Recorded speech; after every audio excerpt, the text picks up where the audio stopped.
Hey everybody, thanks again for joining us for Think Your Way to an Epic Life. And today my guest is a really dear friend of mine, and we are going to laugh and we'll probably cry, and she's got some things to teach you, some serious things about discipline, about habits, about fun, about life, about love. And she's retired from our military, so she deserves all of our respect. So Shirley, thank you for joining me. Oh, Kara, thank you for having me. I'm just so honored, my friend. I'm so honored. It's cool. It is cool. So we're going to kind of start with you. Where were you born? I was born in a small town in Florida called Monticello. Okay. Everybody knows everybody pretty much there. And so, it was a pretty close-knit community. And we pretty much stayed to ourselves. So, yeah. By stayed to yourself, what do you mean? My mom was very strict, and so we didn't go and spend the night over at a friend's house. We didn't do any of that. We pretty much stayed at home unless we went to school or she let us go somewhere. So we were kind of sheltered in that way. Okay. So how many of you were there? I'm one of 6. Wow. Yeah. Where do you fall in the... I'm the baby of the bunch. Oh, girl. We're both babies. We're the babies. Yeah. You got to love us. We're the babies. Okay. So, Yeah. wow. Okay. Yeah. So you're the baby. I am the baby of the bunch. I'll be darned. And knowing you as well as I know you and all the stories I know about you and your family, that is so surprising, right? That the baby's the one stepping up. Yeah. But I don't think it's that uncommon. I've heard stories from other friends, and usually the youngest is the one that, takes the bull by the horns and does what needs to be done. So, yeah. There you go. There you go. How interesting. Okay, so there were 6 of you, and what was life like growing up in that environment? Well, there's 12 years difference between me and my youngest sister. So I had 3 brothers. One passed away in 2000, and they were older than me. And then my 2 sisters, the 12 years, 13 years difference. So I didn't really know them that well. So they were grown and moving out of the house and, doing life, getting ready to start their lives. And so I was almost only child. Pretty much, yeah. I was 12 years at home alone with 12 Mom. years, and then, they're gone. So my mom, being the baby, she really, coddled me and sheltered me, and she was a disciplinarian in the home. So, so it was kind of lonely, because I didn't really have any siblings to play with my age until my niece was born. There was 9 years difference between her and I, but we became really close. And so her and I would, play and do things, and, So you had your little child, basically. Exactly. It was your child. Exactly. That you got to play with and yeah, raise. that I was torture. No. Yes. Yeah. Oh, gosh. Okay, so that was home life, school. You graduated high school? Graduated from high school, and I knew that my family was not able to send me to college. I had some partial scholarships, but there's still no means for me to go to college. So I knew that I had to find another method, and the military was what I chose to join. And I was going to join the Army at first, and then a friend of mine says, "No, I think you want to join the Air Force. I think that would be a better fit for you." I'm like, okay. And so I did. And So I did. I knew I couldn't join the Navy because I couldn't swim. So that was out. So I joined the Air Force in 1980, May of 1980, right after graduating from high school. I had to wait 6 months for 2 reasons. One, I was under 18, so my parents had to sign for me to go into the Air Force, and then I had to wait for another 6 months for my job as well as to turn 18. Wow. Yeah. I'm thinking. Do you know a 17-year-old girl right now? Do you know any alive 17-year-old girls? Don't. I just cannot imagine a 17-year-old girl saying, "I'm going to wait 6 months and I'm going to go join the military." Yeah. Wow. I was excited. I really was. I was excited and terrified at the same time because I'd never left home, and so this was a big step. How did your mom feel about that? My mother didn't want to sign. She was like, no, not my baby. She's not going. And I was like, oh no, this is my chance. And so my father talked her into it, and she signed, and off I went 6 months later. Okay. All right. Culture shock times a billion. Trillion. Okay. Because I had never left home. And so when I got to basic training, just the ride down there on the bus, because I'd never left home. So I'm going to Jacksonville, Florida to in process into the military. And it was just so uncomfortable for me because I had no idea what to expect. And I get there, and then they're yelling, put your stuff down, this and that. And I'm like, oh, what have I done? And so then we get into the barracks, and there was a row of beds and then lockers behind me. And I thought, oh, my goodness, I'm in prison. This is prison, And, my mom, bless her heart, she packed all my goodies, peppermint, for my breath, and gum, and Gatorade gum, if you get, tired or you need your electrolytes, whatever. And they did a shakedown of all of our, they went through our bags, and they were like, no. And they took everything, all the candy and stuff. And I'm like, oh, will you wait till I tell my mom? Like she was going to be able to do something. Like, you wait till I tell my mom. And we had to have our beds so that if you dropped a dime on it, it bounced. All new, hospital corners.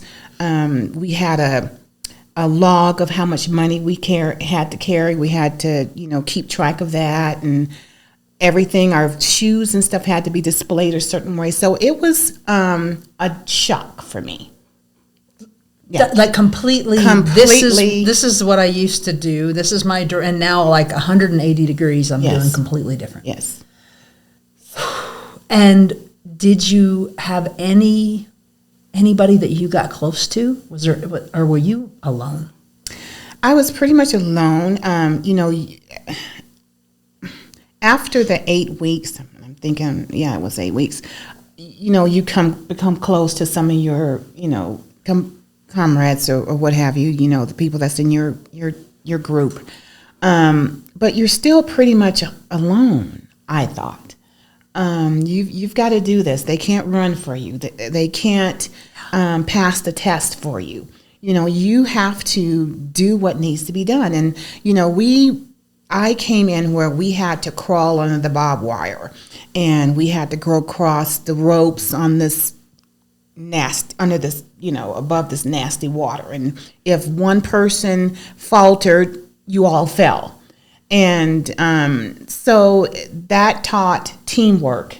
And so it was, in that sense, you were together. But when you went back to the barracks, you were pretty much alone, to ponder and think and, wow, what have I done? What have I gotten into? Is this how it's going to be for plus years, So that was 8 weeks of boot camp. Yes. And during that boot camp, what would you say was the most challenging physical thing they put you through? For me, running. I hate running. I do not like to run unless it's to a sale. But no, she didn't. And so I never ran. And so when you have to know what you're doing in running, because you could get shin splints. You could really injure yourself. And sometimes we had boots on, and we were doing a lot of marching and whatnot. So running was for me, the most physical thing. I didn't have a problem with the sit-ups or the push-ups, but running. How many sit-ups and push-ups?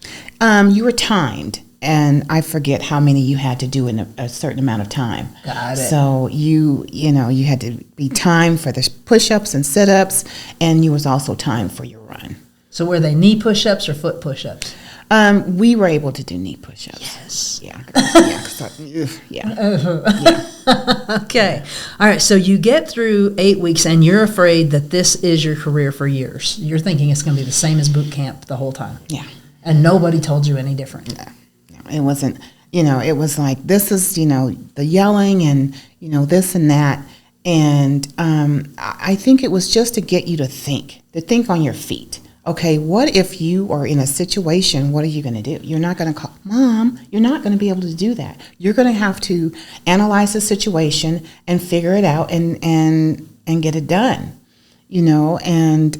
so, they did that, but then towards the end, they kind of eased up, and then you had a transition period from where you graduated from basic training, and then you were going to your what was called technical school, where they trained you into your specialty.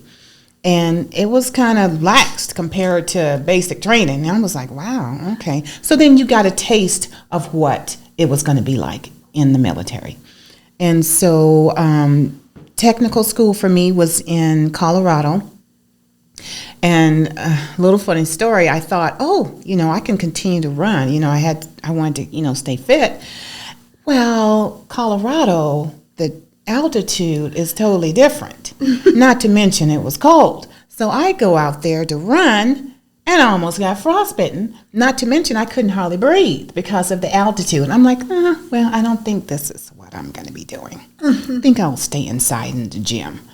But so we did, it was another 2 weeks there, 2 to 4 weeks there to train. And then they sent you to your first duty assignment, your first base. And where was that? It was in Phoenix. Yeah.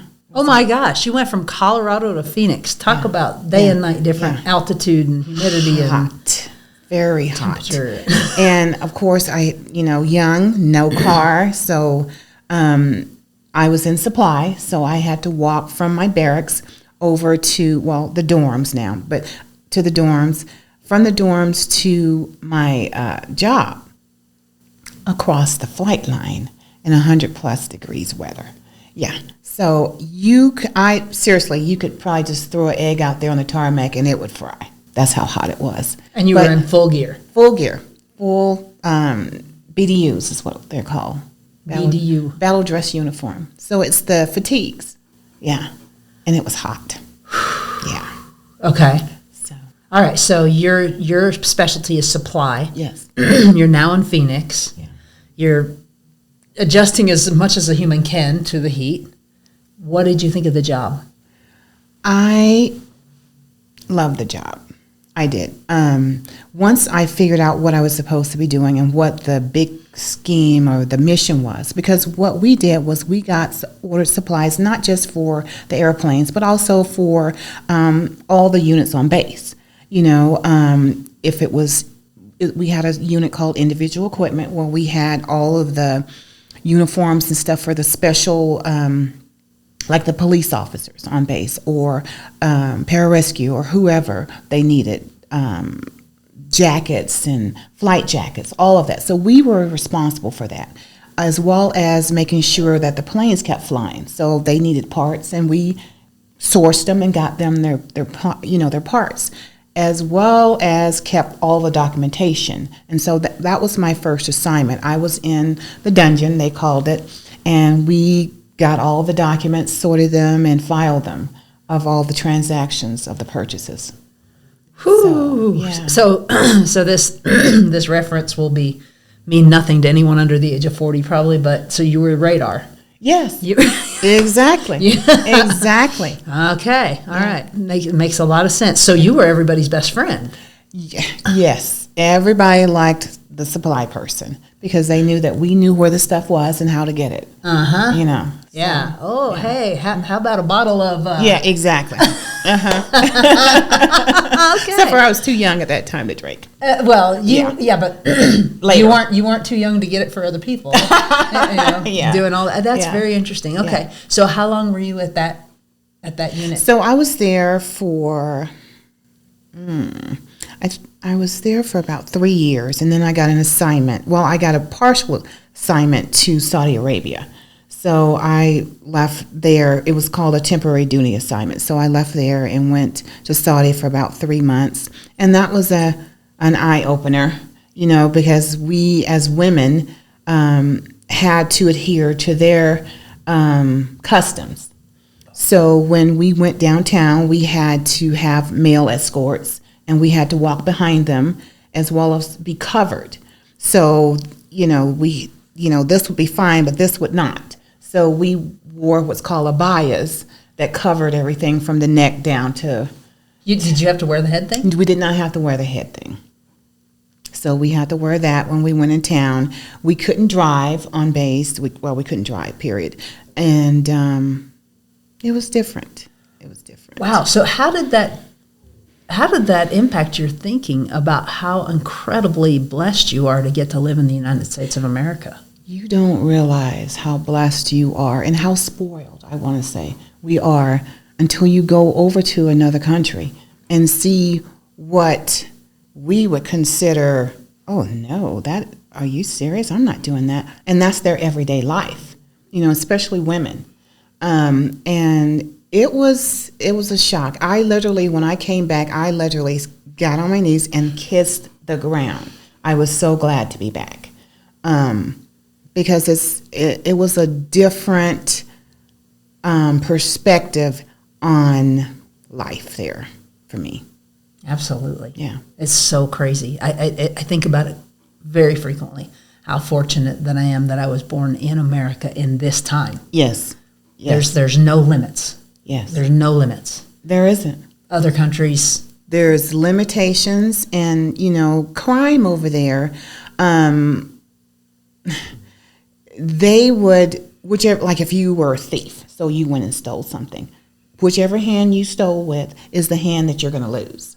And so they were very serious about crime and stuff over there. So you would go downtown and there was store after store of gold and it was open and you're like, wow, you have stuff like this open? Here we are, we have security guards, we have this and that in the parking lots. Well, no, they're not afraid of anybody taking anything because there is a high consequence for theft over there. So it was different. It was really different. Yeah. Wow. Okay. So Saudi. Then what? And so once I got back, then I got another assignment to the States, and it was in Sacramento. And it was at Call McClellan Air Force Base, and I was like, okay, I can deal with the warm weather because, some of my friends were like, oh, I'm going to Minot, North Dakota. And I'm like, oh, so sorry. I'm going to Sacramento. See ya. Yeah. So I got there, and I was the only female in a 44-man pararescue team. And I was like, wow, I don't even know what that means. What is pararescue? And so I was a supply person for them. And at first, I didn't understand their mission. So when you don't understand, you're quick to judge. At least I was. And so I'm like, I don't know about these guys. I think they just want all this gear and they're just arrogant and, full of themselves. At least that's what I thought because I didn't know. And so supply people usually don't get to go temporary duty or, a lot. So they took me with them on one of their temporary duties out in the field. So we were in field in the helicopter into the desert in Las Vegas. And I was their survivor. Yeah, they didn't know I was the survivor.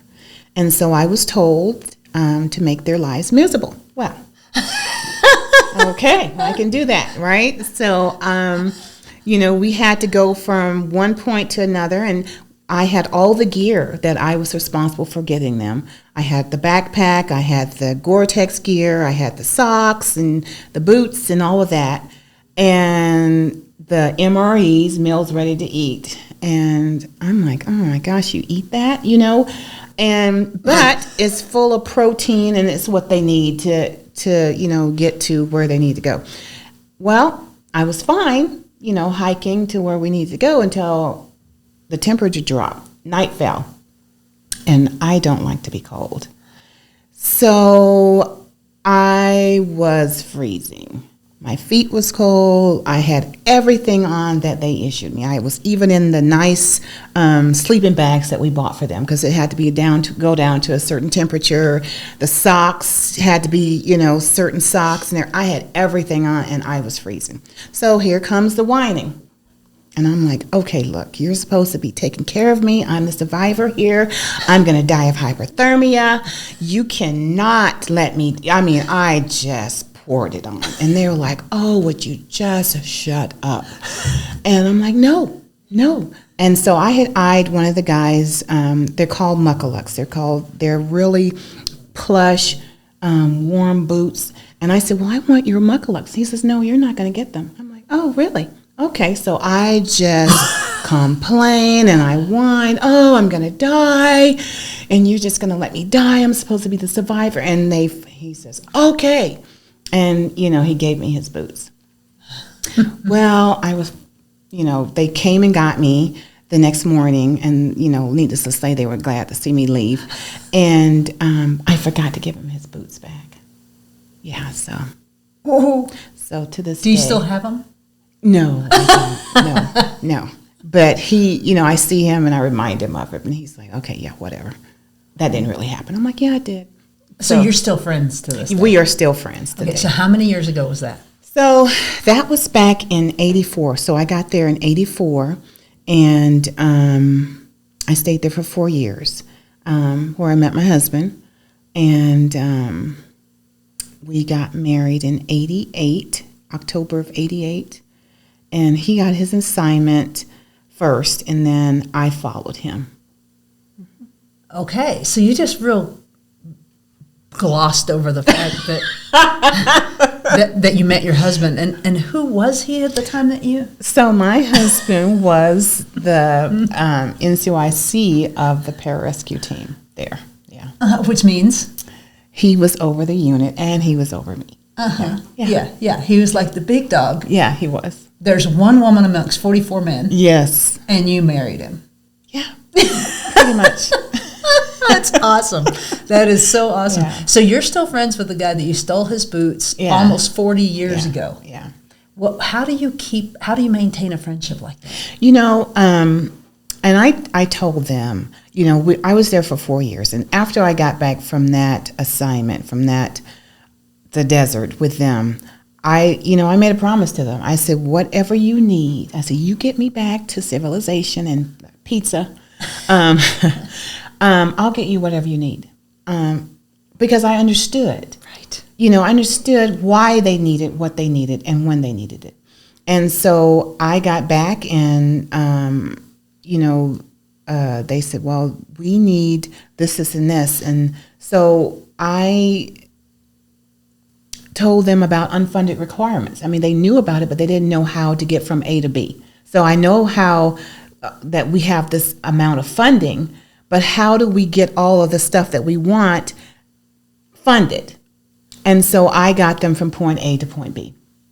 And it was incredible. They got all the gear. We had one of the best equipped pararescue units, I want to say, in the world.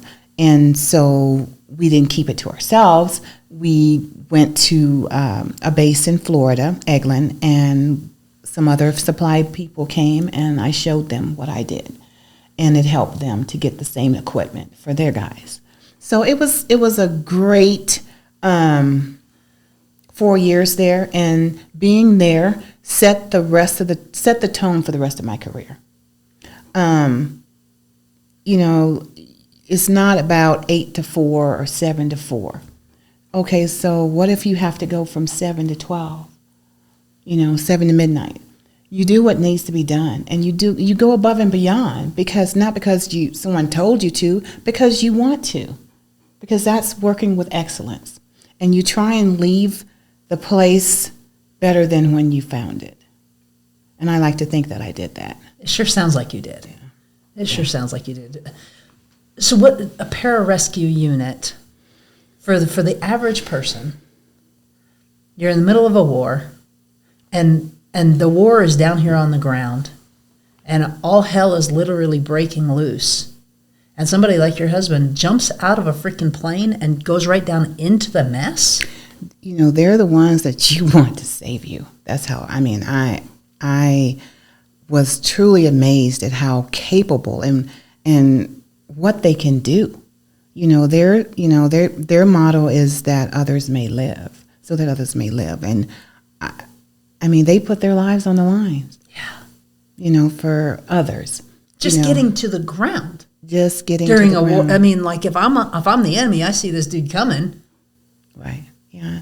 And a lot of them didn't make it through.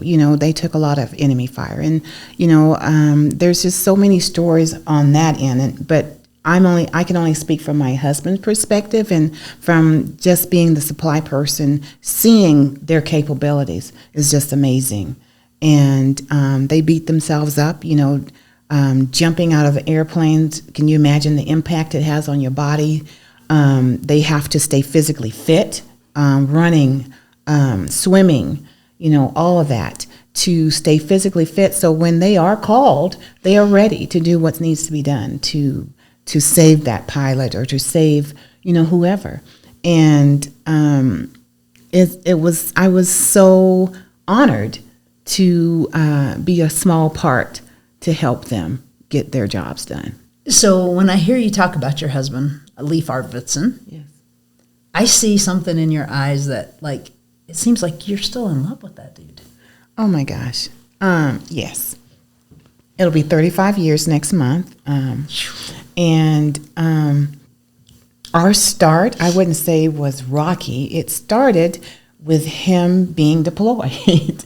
I get there and I am an instant mom, instant wife, because he had 2 sons. We have 2 sons. They were 6 and 9 when we got married.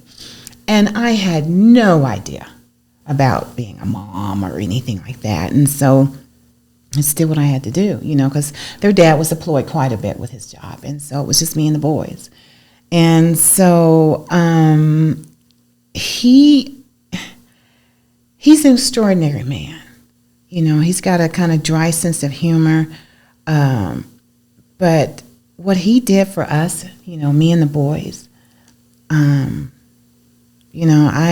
I just admire him so much. And the love that we had, because we started and, it was like, what? You're marrying? And they were shocked because, we kept it quiet because we had to. And then they were like, what? But then now they see us, 30 plus years later, and we're still together. And it's, there's Leif and Shirley. It's like, we're a thing still. Yeah. Yeah. And we are. Oh, no doubt. No doubt. Okay. Whew. All right. So where are we in your career now? How many years in are you? So 84. So about 6 years in now. Okay, 6 years in, you're married, you have 2 kids, your husband is gone all the time. Continue on. How do we what else? It was kind of rough because the boys missed their father, of course, and then of course I missed their dad, But we had to carry on. And my thing was, we are going to do what we need to do to hold down the fort here so he doesn't have to worry about it, and he can do his job wherever he's at. And that's what we did. We cried some nights, many nights, but, we did what we needed to do to make sure that when Dad came home, when, my husband came home, there was nothing for him to worry about. And we did that. That's beautiful. And what he did for you and your sons and our country. Yes. Every single one of us is free because of Leif and men like him. Yes. And women that were behind him. Yes. Making sure he had everything he needed. Yes. Right? That's super cool. Yeah. All right. So you go on like that for, you did a full 20 years. I did full 20 years. Leif was deployed to the desert, and he was there, doing what he does, and then he got injured on one of the jumps, and he had to come back. But while he was there, he was studying for promotion, and so he was promoted supplemental. So he couldn't test like the normal cycle. He had to test after he got back from the desert, and he was promoted to chief. And so then we got an assignment to here, to Kirtland, and we moved here, and he had more time in service, of course, than I did. So he retired, I think, after 3 years that he was here. He got here, and he was the commandant of the pararescue school here at Kirtland. And he did that for two years, and then he retired. And then he went into police officer work, which I'm like, here we go again, you know. But there is a certain type of man that does that, you know, and he did it well. He did. I still had 10 years left, and I hated him for that.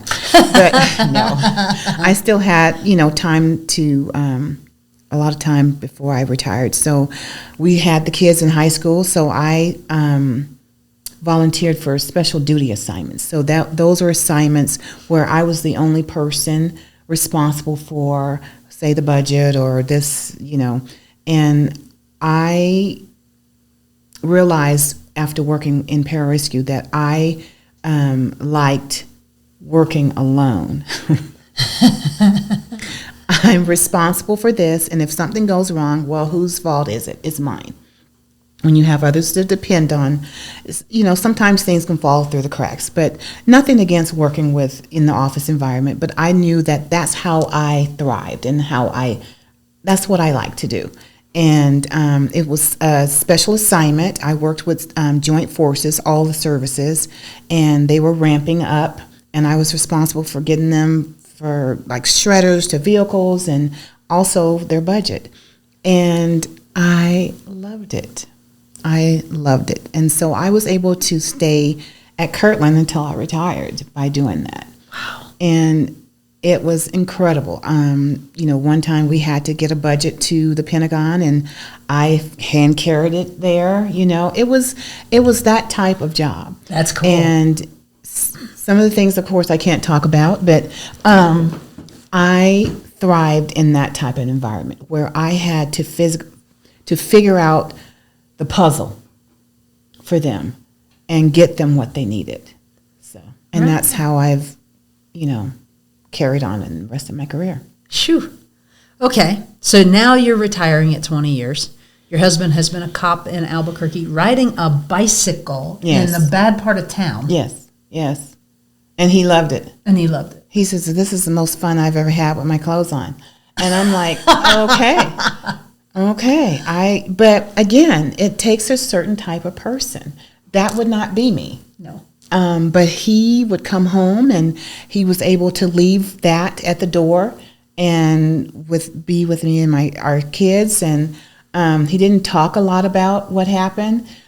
Sometimes I rode along with him and got to see what he did, and he was a total different person. And he had to be, because it was, you know, he was in that area when drugs and the cartels were really bad here in Albuquerque, and he just got in there and mixed it up. So okay, so you know I'm going to ask you to tell the story. Oh gosh, no. Okay, please. Which story? The story where you did the ride along. Oh gosh. Okay. Well, hopefully I won't be arrested. So he got a call, and we were riding along. And, you know, of course, I probably watched too many of the cop shows, which he's on, by the way. But it was someone that had threatened the police officers, and they thought this was the person. So, you know, the lights are going and the sirens, and I'm like, oh, my gosh, this is just like cops, you know.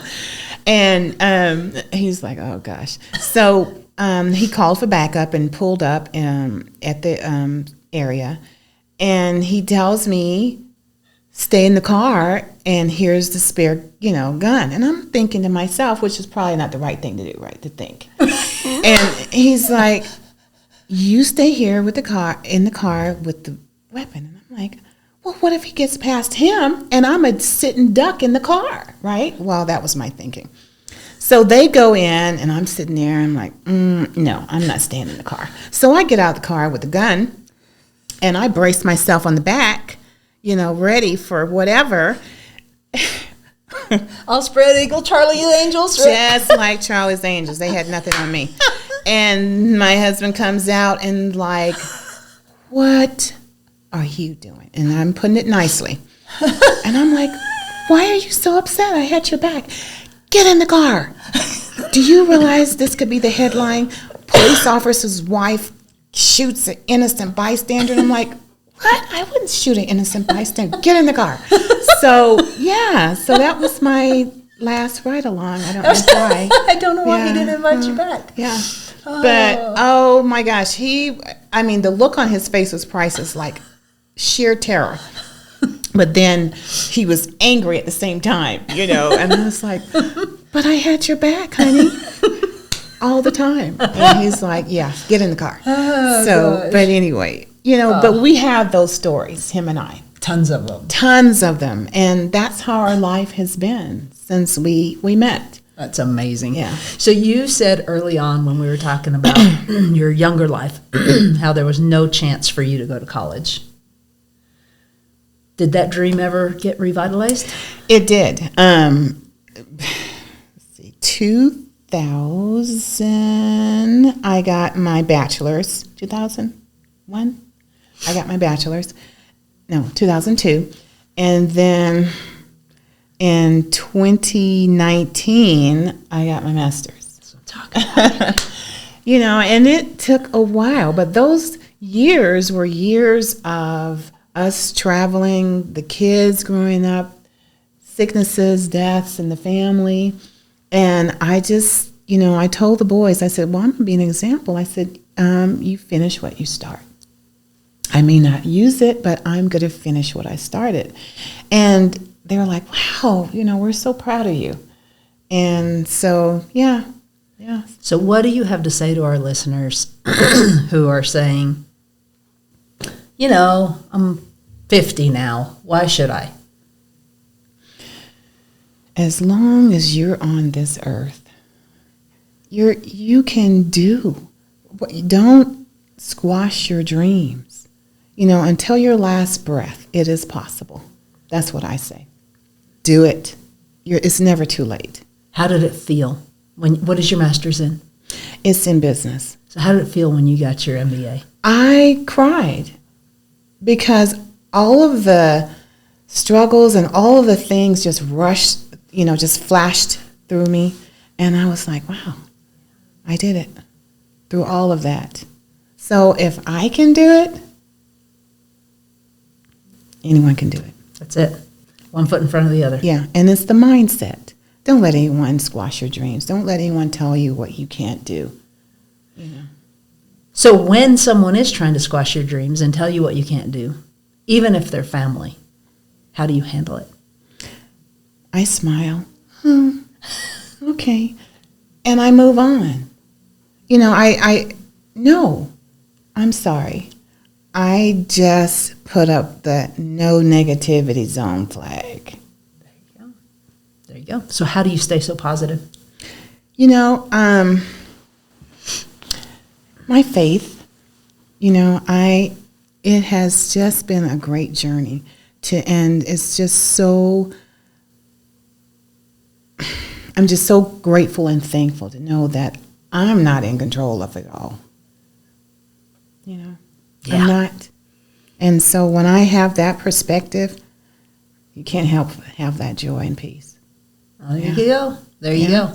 Any last words of encouragement for our folks that are looking at your life going, man, she had everything going against her, and look at her life now. She's living this incredibly epic life. I mean, you're always off running around and seeing friends from 40 years ago. Like, that's so cool that you maintain those relationships. What advice would you have relationally for people? Because right now there is an epidemic of loneliness. Over 60% of people. How do you maintain these friendships?